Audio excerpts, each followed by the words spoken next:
Bismillahirrahmanirrahim. Assalamualaikum warahmatullahi wabarakatuh. Alhamdulillahirabbil alamin. Bersyukur kepada Allah Subhanahu wa taala dan juga sholawat serta salam tercurah untuk junjungan Nabi besar kita Muhammad sallallahu alaihi wasallam. Jumpa kembali bersama saya Ki Arya Lodra dari Padepokan Bumi Singalodra Indramayu ya.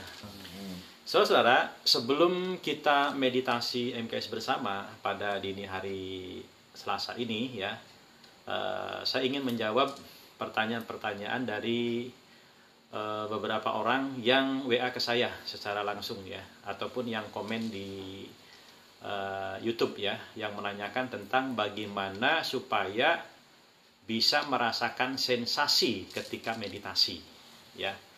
Karena mungkin di antara Anda ada yang belum merasakan sensasi ketika meditasi. Dan banyak di antara Anda semuanya yang sudah bisa merasakan sensasi-sensasi luar biasa ketika meditasi. Oke, saudara, sambil kita menunggu teman-teman kita yang yang mau ikut meditasi ya, oke, saya akan bahas ya tentang yang tadi ditanyakannya. Oke, saudara, ketika meditasi MKS ya, kalau memang betul-betul bisa memasuki alam bawah sadar, kalau memang betul-betul bisa memasuki alam batin ya, kalau memang betul-betul bisa memasuki alam relaksasi yang dalam ya, maka itu otomatis merasakan sensasi-sensasi ya, sensasi-sensasi spiritual yang sangat luar biasa, baik sensasi nyaman ataupun sensasi yang tidak nyaman ya. Sensasi nyaman itu seperti apa? Seperti merasakan hawa sejuk yang mengalir ke dalam tubuh ya, seperti hawa hangat yang mengalir ke dalam tubuh, merasakan getaran yang ada di dalam tubuh ya, bisa juga merasakan tubuh kita melayang atau terjadi levitasi ya, atau melihat sosok goib, atau bisa juga berkomunikasi dengan goib. Jadi pada saat meditasi bisa mengalami hal demikian ya, atau bisa juga melihat kembaran diri kita, atau bisa juga pada saat meditasi kita berjumpa dengan orang yang sudah meninggal, baik orang tua kita atau siapapun ya, atau pada saat meditasi kita tiba-tiba merasakan berada di tempat yang entah itu di mana gitu ya, yang belum pernah kita kunjungi sebelumnya ya, atau pada saat meditasi kita melihat cahaya-cahaya ya, cahaya pelangi, apakah cahaya merah, apakah cahaya merah muda, apakah melihat cahaya kuning atau kuning keemasan, apakah melihat cahaya hijau ya, apakah melihat cahaya biru, cahaya nila, cahaya ungu, cahaya putih, dan sebagainya. Baik cahaya itu memancar ke tubuh kita, atau cahaya itu menyelimuti tubuh kita, ya, dan sebagainya. Atau bisa jadi Anda melihat cahaya bulan, matahari, ya, dan sebagainya. Atau Anda merasakan berada di pegunungan, berada di padang luas, ya, atau Anda merasakan berada di hutan, di lautan, dan sebagainya ya, atau Anda melihat air ya, melihat ikan ya, dan sebagainya. Atau juga bisa Anda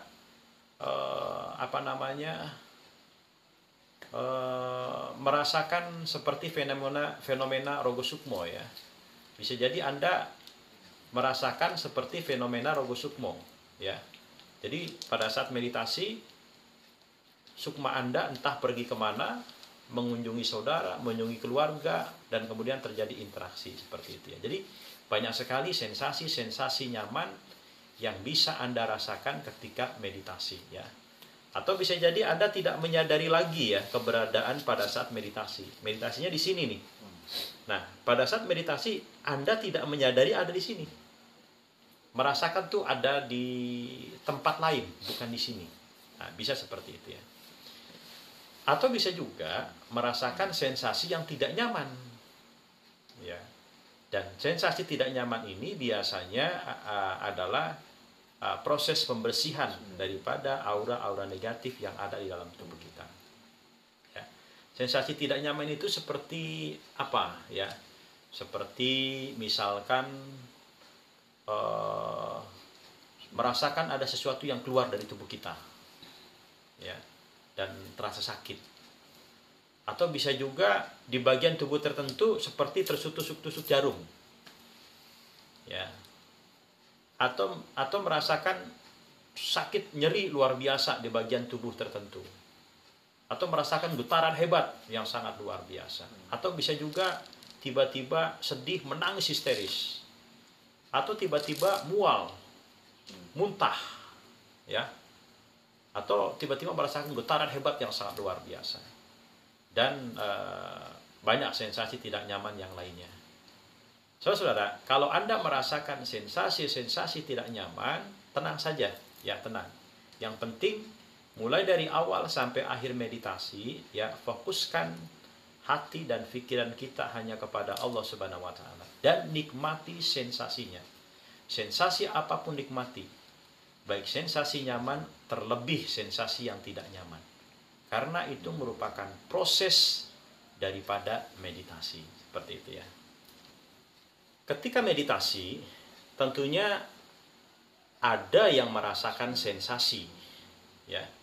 Dan yang merasakan sensasi pun ada yang merasakan sensasi nyaman, ada yang merasakan sensasi tidak nyaman. Dan merasakan sensasinya pun ada yang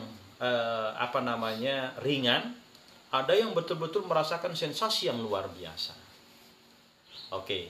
Nah, di samping ada yang merasakan sensasi, ada juga yang tidak merasakan sensasi, ya. Ada juga yang tidak merasakan apa-apa, itu seperti itu, ya.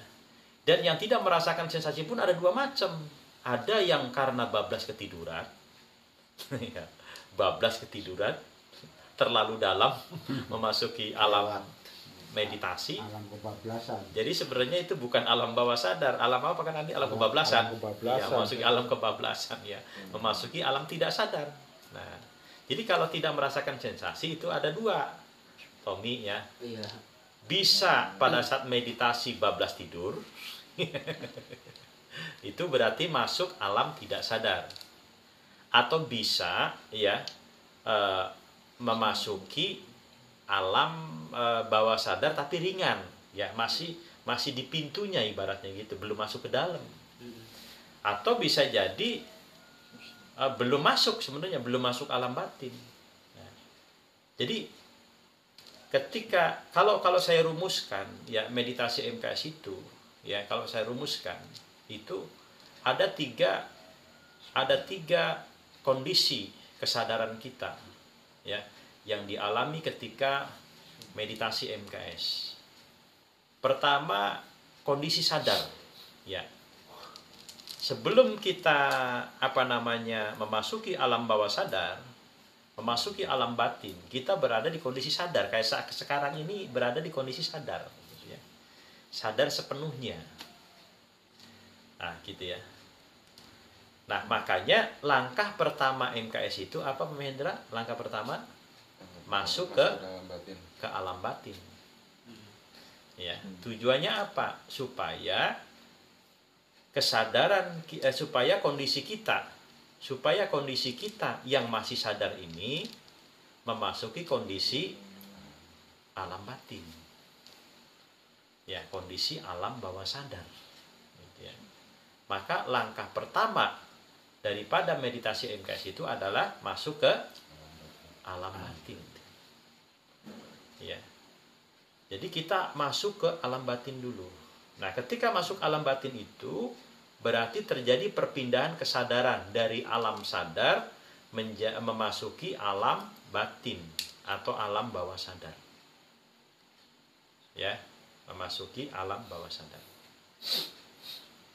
Nah, sementara kesadaran itu, ya, itu sederhananya adalah kesadaran normal atau keadaan sadar atau alam sadar, disebut juga conscious mind, ya, atau pikiran sadar. Yang kedua, kesadaran bawah sadar atau pikiran bawah sadar, ya, atau alam bawah sadar, atau disebut juga alam batin, ya, disebut juga subconscious mind. Nah, yang ketiga, kesadaran tidak sadar atau kondisi tidak sadar atau alam tidak sadar, disebutnya unconscious mind. Nah, jadi saya ulangi, ya, alam pikiran kita atau kesadaran kita itu sederhananya dibagi menjadi 3, yaitu alam sadar, alam bawah sadar atau alam batin, satunya lagi apa? Alam tidak sadar. Ya. Alam sadar disebut juga conscious mind, ya, atau kesadaran normal, kesadaran biasa. Alam bawah sadar atau alam batin disebut juga subconscious mind atau kondisi bawah sadar, ya, kondisi bawah sadar. Nah, bawah sadar ini atau alam batin ini antara sadar dan tidak sadar. Nah, alam tidak sadar ini disebut juga pikiran tidak sadar atau kesadaran tidak sadar, disebut juga unconscious mind. Nah, alam batin ini berarti antara sadar dan tidak sadar. Nah, semakin dalam memasuki alam batin, maka kesadarannya semakin berkurang, ketidaksadarannya semakin banyak atau mendominasi, ya. Tapi kalau misalkan nah, jadi kalau dihubungkan dengan gelombang otak, ya, atau brainwave, ya. Nah, kesadaran di alam sadar ini disebut juga gelombang otak beta, ya, berada dalam gelombang otak apa tadi? Beta, ya, gelombang otak beta. Jadi dalam kondisi sadar normal atau alam sadar, ya, gelombang otak kita menunjukkan kondisi beta, ya. Jadi kalau diukur dengan alat kedokteran yang namanya EEG, elektroencephalograph, ya, kondisi otak kita menunjukkan beta, ya, pikirannya bercabang kemana-mana. Itu orang dalam kondisi sadar, pikirannya bercabang kemana-mana, ya, dalam keadaan sadar.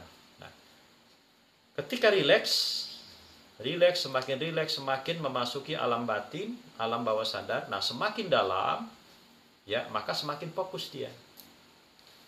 Nah, kondisi bawah sadar itu gelombang otaknya menunjukkan alfa dan theta. Bawah sadar yang ringan disebutnya alfa, bawah sadar yang dalam disebutnya theta. Ya.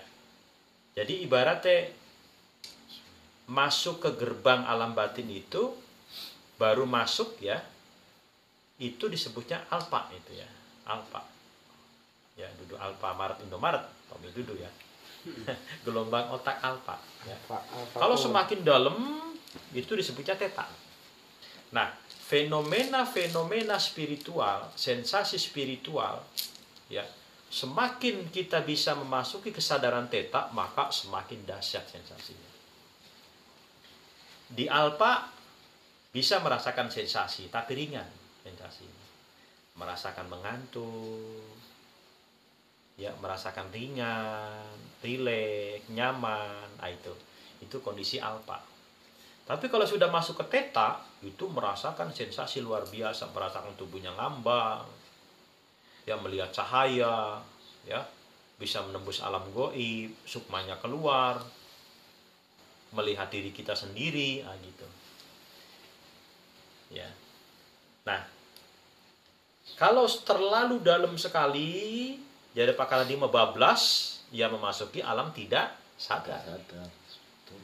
Orang turu, ya, turu nyenyak, itu alam tidak sadar. Ya, jadi lama meditasi dia blengles, bisa jadi tidak sadar. Berarti sudah keluar, ya, daripada zona zona meditasi gitu, ya. Sudah keluar dari wilayah meditasi, masuki alam tidak sadar, ya, alias alam ngorok. Jadi iya, jadi keluar tuh musiknya wer wer, iya, ngeces.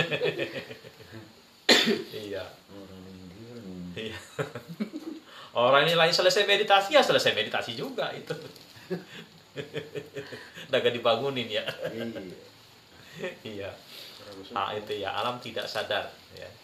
Nah, itu yang tidak diharapkan ya. Kondisi tidur itu ada dua macam ya. Ada tidur bawah sadar atau tidur di alam batin, ada tidur tidak sadar. Sebab ketika meditasi kita bisa juga merasakan tidur, tetapi masih mendengarkan suara-suara sugesti saya, afirmasi saya. Jadi kalau misalkan Anda ikut meditasi merasakan tidur, tetapi masih bisa mendengarkan suara-suara saya, bagus. Berarti tidurnya benar, itu tidur di bawah sadar. Tapi kalau misalkan meditasi tidur tidak mendengarkan apapun yang saya sampaikan, wah itu berarti sudah tidak sadar. Itu sugesti-sugestinya hampir tidak masuk. Ya seperti itu. Meskipun tidak sia-sia, ya apa yang kita lakukan itu semua tidak sia-sia. Ya apalagi berjamaah ya seperti di sini, ada semua yang ikut dari jarak jauh juga ya. Itu pasti tidak sia-sia. Cuma artinya kalau pengen betul-betul mempunyai power yang sangat luar biasa, merasakan sensasi yang sangat luar biasa, maka meditasinya harus betul-betul masuk ke alam batin, alam bawah sadar. Bukan bablas memasuki alam tidak sadar atau tidak bisa masuk ke alam bawah sadar.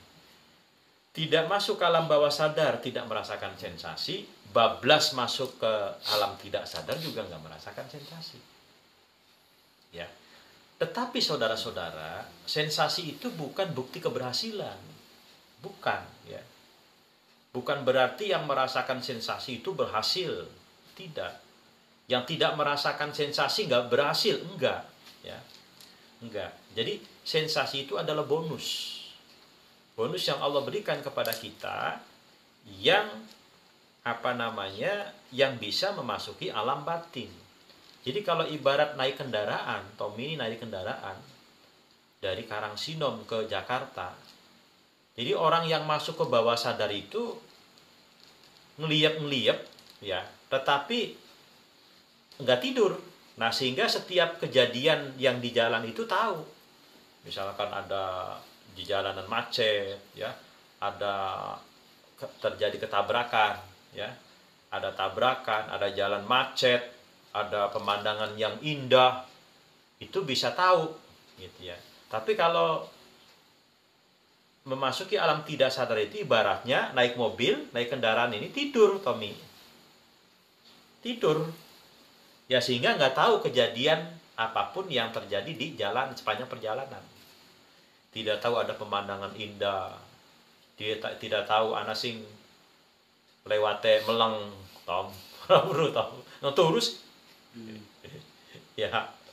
Nah, tidak tahu, tetapi ujung-ujungnya nyampe juga kan.